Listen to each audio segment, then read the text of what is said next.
શિક્ષા અને દીક્ષા મળ્યા પછી માણસનું જીવન બદલાઈ જાય. એટલા માટે મારા અને તમારા જીવનમાં શિક્ષણનો બહુ મોટો ફાળો છે.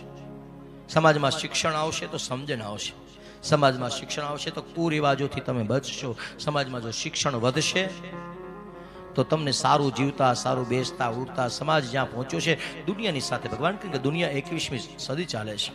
તમે તમારા દીકરીઓને, દીકરાઓને શિક્ષણની સાથે નહીં ઊભા રાખો તો કાલ સવારે એ એકલા પડી જશે, નોખા પડી જશે. સમાજમાં એની કેર નહીં થાય, વેલ્યુ નહીં થાય. એટલા માટે ખૂબ શિક્ષા મળે એના માટેની વ્યવસ્થા કરો.